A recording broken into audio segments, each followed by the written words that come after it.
What up, fam? Manly Brandon. Dirtbike.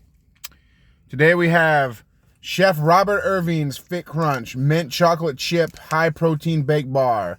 So let's see if this is any good. I don't know who Robert Irving is, or Irvine, I don't know, but hopefully he can make a good bar.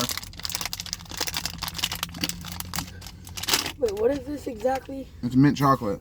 It's very, very pretty bar. It looks like a zebra. Oh, heck yeah. So, alright. Hopefully this one also kind of breaks the streak, because, like, so far, that looks like generic granola bar. It smells minty. I smell the mint. I feel like weird at the same time. Cheers.